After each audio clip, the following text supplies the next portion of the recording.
Bienvenue sur le podcast de Transhumance.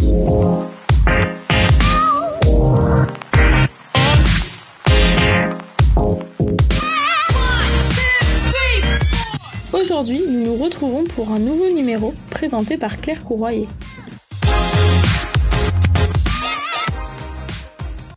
Je commence par vous dire Nasom, ce qui veut dire merci en douala, ma langue natale que je pratique toujours.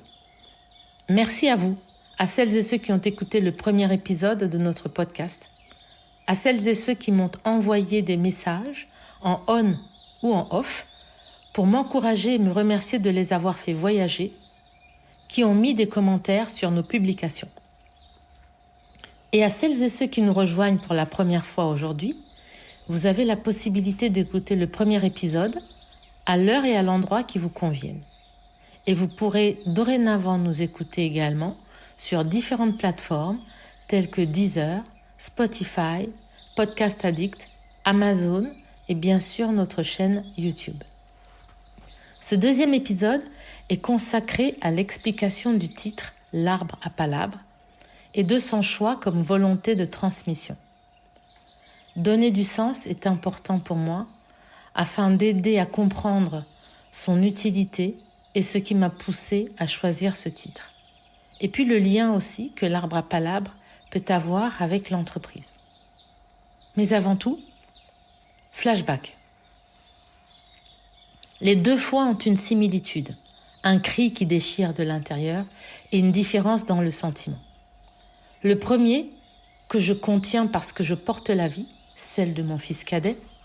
Le deuxième, dont je contiens le sentiment paradoxal d'un certain soulagement parce qu'il sonne le repos de mon père et celui d'être consciente de devenir définitivement une grande personne, comme on dit. D'autant que dans nos traditions, une fois les deux parents partis, c'est le dernier ou la dernière qui devient en quelque sorte le porteur du flambeau, puisque si la logique se réalise, c'est lui ou c'est elle qui transmettra le dernier ou la dernière ce qu'a été cette famille pour les générations à venir. Et même quand on s'y prépare depuis de longs mois, à cet instant où le téléphone sonne, vous savez, et tout votre être se trouble. Les deux sont partis en décembre, un mois qui n'a plus la même magie à mes yeux. L'une en décembre 1996, l'autre en décembre 2019. Ces deux-là ont définitivement quelque chose d'éternel. Retour en décembre 2019. Nous avions prévu de tous nous réunir chez ma sœur Adèle. Mais comment fêter Noël après ce coup de tonnerre ? Papa était au Cameroun. Je suis en France et je veux prendre le premier avion pour un dernier au revoir à mon père. Sauf que, parti trop jeune du Cameroun, personne ne m'avait expliqué les obligations et rituels du départ d'un chef traditionnel. Plus tard, mon frère me raconte les coups de canon et les coups de fusil qui retentissent dans la nuit noire de mon village. Un cérémonial coutumier complexe réservé au grand chef et une mise en terre dans la continuité immédiate. Je ne reverrai plus jamais mon père. Le temps de digérer, j'irai pleurer et me recueillir devant le caveau du chef en février 2020. J'irai étreindre les pieds géants de notre baobab tricentenaire avec respect et appréhension, en présence de ma sœur Adèle et de notre unique frère. Je lève les yeux vers le ciel et ne vois même pas la cime, mais je sens la puissance de cette nature et je me sens protégée. Je me sens comme emplie d'une mission. Mais laquelle ? Me voilà de retour en décembre 2019 pour mobiliser toutes mes forces et convaincre mes sœurs de maintenir notre réunion familiale pour tous nos enfants, pour notre papa qui aurait été heureux de nous voir réunis, lui qui aimait tant rassembler et fédérer. Alors, notre réunion familiale aura lieu. Digne, sobre, pleine de joie, de larmes et de prières aussi. Chacun se tient comme il peut. Et je cite à nouveau Jean d'Ormesson, qui reviendra régulièrement nous rendre visite dans ce podcast, car j'aime la pétillance de son esprit. Il disait « Et si vous parlez de larmes, il ne faut pas oublier les roses. Et si vous parlez de roses, il ne faut pas oublier les larmes. Et si ma mission était d'accompagner et de transmettre, je parle d'accompagner, mais je le fais déjà. Alors en quoi ce que je venais de vivre pouvait apporter à ma façon d'accompagner ? Aujourd'hui, je pense avoir une partie de la réponse car elle est évolutive dans le temps. Elle est vivante, comme vous et moi. Je pense qu'il est bon de savoir, même si cela peut être un mauvais moment à passer, autant que je pense que la curiosité est ce qui peut nous sauver de la bêtise humaine, même si la tâche est incommensurable.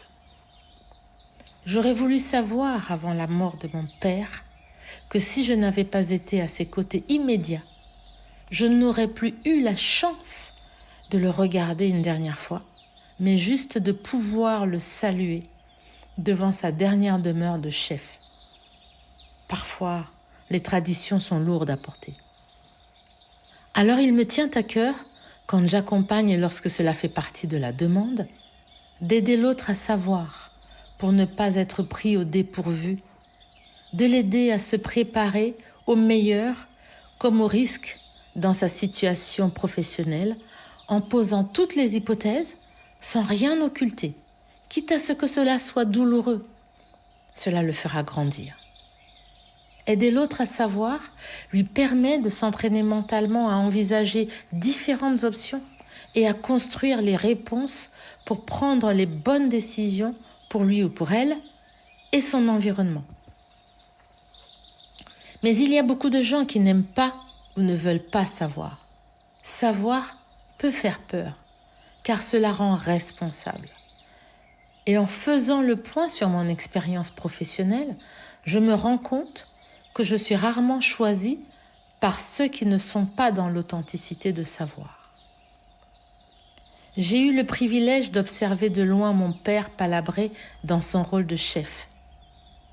En 2018, j'ai d'ailleurs coécrit un article « Être chef traditionnel » avec mon frère, article toujours consultable depuis mon profil sur LinkedIn. Sous l'arbre à palabres, le chef veille à la cohésion sociale des populations de son village, à la préservation des bonnes mœurs, à la sécurité des individus et de l'environnement.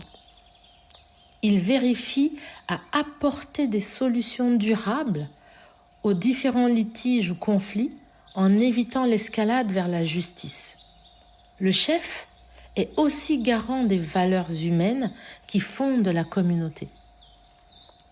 Sa parole est singulière et revêt une autorité propre qui n'a pas besoin d'être hiérarchisée.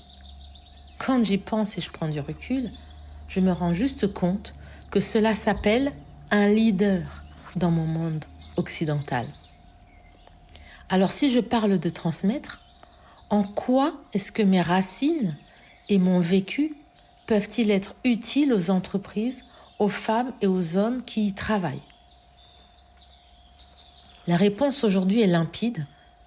Aider à rétablir la palabre pour construire la cohésion sous une forme autonome et générer des intelligences collectives. Vous commencez peut-être à comprendre pourquoi choisir sous l'arbre à palabre a été une évidence. Et pour en parler avec un peu plus de profondeur et découvrir son utilité originelle, je me suis également appuyée sur les travaux de Mamadou Seck, professeur associé à l'Université de l'État de Cleveland aux États-Unis. Ces travaux disent ainsi : l'arbre à palabre est une institution précoloniale africaine qui illustre la philosophie communale basée sur la démocratie et le consensus entre l'ensemble des membres de la collectivité. Il s'inscrit ainsi dans le contexte de village et représente un véritable symbole, souvent majestueusement dressé au milieu du village, car c'est l'endroit le mieux désigné pour les rencontres quotidiennes des chefs de famille de la localité. L'arbre à palabre se veut donc être une forme d'organisation sociale et idéologique africaine basée sur le principe du collectivisme qui requiert l'aide mutuelle et la primauté des relations sociales entre les membres de la communauté. Les sujets qui y sont abordés sont souvent très chargés et difficiles à résoudre. Tout participant peut y prendre la parole et s'exprimer librement, même s'il existe un certain protocole.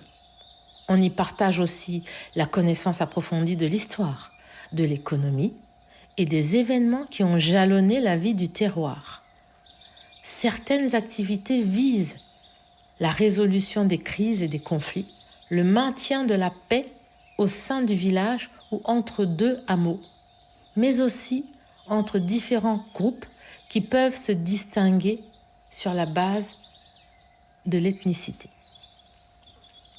Donc, toutes ces activités, finalement, visent à réconcilier des individus à la suite de heurts et à maintenir la coexistence pacifique entre les différents groupes auxquels ils appartiennent. Et du fait du statut sacré attribué à cette place de l'arbre à palabre, les accords et décisions qui y sont pris à la suite de longues négociations et d'intenses médiations sont rarement contestés. L'arbre à palabre est aussi une place de formation où les jeunes se regroupent pour écouter des contes ou participer à des compétitions dans les domaines culturels et sportifs. C'est une institution d'éducation dont les membres veillent sur les interdits et les comportements individuels au sein de la communauté, particulièrement ceux des jeunes, comme un système de régulation sociale. Je remercie Mamadou Seck pour la clarté de ses propos que je trouve si justes, d'autant qu'ils rejoignent bien ce que j'ai un peu connu et ce que je projette de transmettre, que je transmets peut-être déjà, sous forme de philosophie stratégique et opérationnelle, au travers de différentes approches. Une des premières approches est celle du club Invictus Dirigeant que j'ai créé, au sein duquel l'aide mutuelle est un des fondements même de notre club. Ensuite, ce podcast qui vise à créer un groupe que j'espère grandissant pour avoir une parole libre sur des sujets importants qui nous intéressent tous. C'est ainsi que nous venons de créer un groupe sur LinkedIn avec nos auditeurs, intitulé naturellement « Sous l'arbre à palabre » pour rendre ce podcast encore plus vivant et interactif et l'amener à être un lieu de partage. Vous pouvez nous rejoindre si vous le souhaitez. Ensuite, par la mise en œuvre d'une forme de philosophie pratique qui se décline sous différentes approches et utilise les fondements de l'arbre à palabre dans le but d'aider à la transformation des organisations, à l'évolution des pratiques professionnelles de celles et ceux qui encadrent des équipes. La finalité serait d'en faire une véritable compétence humaine au service de la gestion des groupes. Et dans un monde devenu chaotique, j'ai envie de contribuer à créer un modèle de reconstruction des liens et du dialogue en phase avec mon héritage socio-culturel.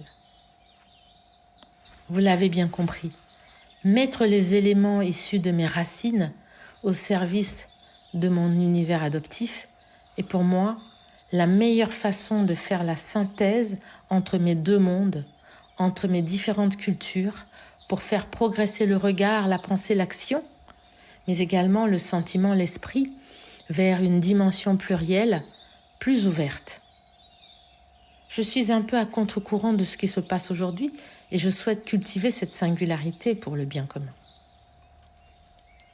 Et je suis heureuse de vous avoir partagé ma grille de lecture du monde pour mieux comprendre l'analyse qui est la mienne et qui sera la mienne sur les sujets à venir. Car lorsque je rencontre des personnes ou quand j'arrive dans une situation donnée, mes capteurs kinesthésiques et mon cerveau vont travailler un peu comme un kaléidoscope qui va analyser cette personne ou cette situation sous différentes combinaisons avant d'en faire une synthèse la plus riche possible, à la fois concrète et symbolique. Et j'aime les mots grecs contractés qui composent le mot kaléidoscope. Kalos pour le beau, eidos pour la forme extérieure et scopein pour l'observation. En d'autres termes, j'essaie de capter le bon et le noble au travers de mes observations. Quand on lit une personne sous un seul angle, un angle unique, on peut difficilement avoir une justesse d'analyse. Et même si je me sens comme un décalage de temps en temps, cette vision multiple de l'autre et de la situation aide ainsi à réconcilier la permanence et le changement, l'identité et la différence, pour créer quelque chose de nouveau et de plus harmonieux à partir d'un point de départ. Voilà, c'est terminé pour ce 2e épisode. Et après avoir posé les origines et ma volonté singulière de transmission, c'est tout naturellement que notre 3e épisode portera sur les valeurs au sens large et les valeurs d'entreprise en particulier. Pour l'heure, nous faisons aussi une pause estivale pour mieux vous retrouver à la rentrée. Alors rendez-vous le mardi 5 septembre pour le 3e épisode de notre podcast.